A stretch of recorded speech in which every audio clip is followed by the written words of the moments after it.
So you know that we're the last leaves, and we've had longer than any of the other leaves to sit with these questions. And there are lots of different ways that every single one of us could answer these questions. There are so many things to say about them. And over the past few weeks and months, I've gone back and forth about what could I say that would matter. And I have wondered about this, and I have come up with so many things to say. But I keep coming back to this one idea that I want to talk to you about dragonflies. Dragonflies in the Japanese culture are a symbol of how fragile beauty is, how temporary beauty can be, that it's here and then gone. But that's not the only thing about dragonflies.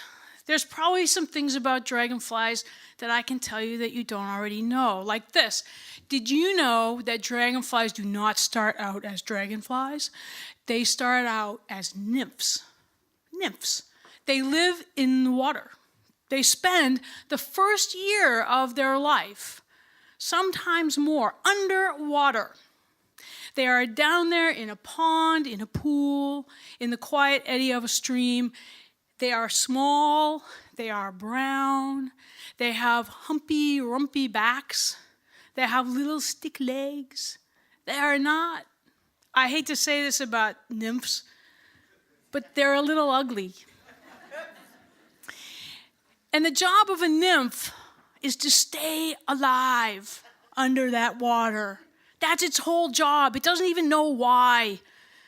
It needs to stay alive. It needs to eat and get strong because there are bullies in the pond. There are fish that would like to eat the nymph. There are birds that come down and would like to eat the nymph. There are even other nymphs who would like to eat the nymph. And so the nymph tries very hard to stay alive. But it doesn't know why exactly. Every day it wakes up, I guess nymphs sleep, and it's another day of eating and surviving, maybe with some hope that something will change. When I was 8 years old, I wanted Sally Hendrickson to be my boyfriend. And I knew that the other girls in my class, they wanted their boyfriends to be boys. And I knew that I couldn't tell anyone that I wanted Sally Hendrickson to be my boyfriend. And when I first learned about nymphs living underwater, trying to survive, I thought, that is what I was for so long. I had this secret, and I was afraid of the bullies. And so I just tried to survive. I tried to do everything else right, to be the best that I could be, to make up for my secret. And I wish that somebody had told me what happens to nymphs. Because the nymph swimming around in the water trying to survive doesn't know this, but one day, one fine spring day, one warm spring day, the sun will come, and the nymph, not even knowing why, will climb up a reed in the pond. It climbs out of the water and into the air, and the sun streams down warm, and it dries that humpy, rumpy back, and its shell splits open. And the nymph begins to climb out, but now it's becoming a dragonfly.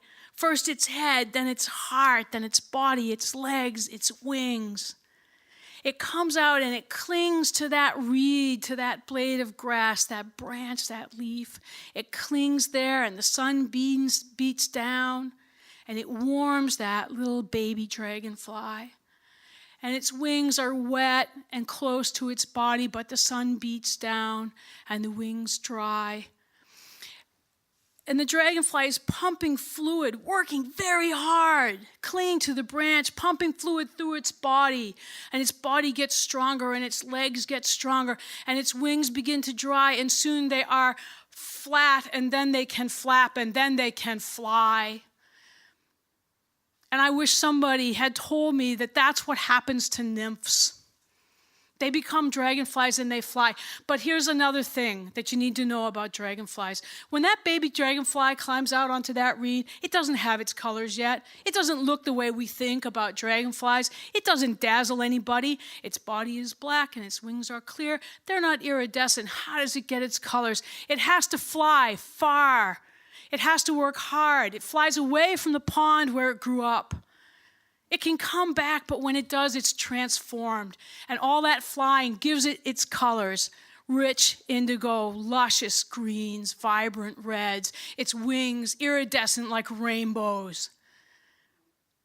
I wish somebody had told me that you have to have an adventure. You get your adventure, it gives you your colors. I don't know what you think of my colors here today, but I can tell you I have had a big adventure. Now, there's one last thing I want to say about dragonflies, and that is that they don't live very long. Just a year, sometimes less. So they have to take advantage of every single moment. And that's what I feel like I have to do, my dragonfly self. I have to notice the beauty every moment that it's there, because it's temporary. It may not be here long. I may not be here long. I want to learn everything I can. I want to live fully. I want to see and notice what's in the sunlight. I want to notice what's in the shadows. I want to love, and I want to be loved in return, so that I will leave something of myself behind.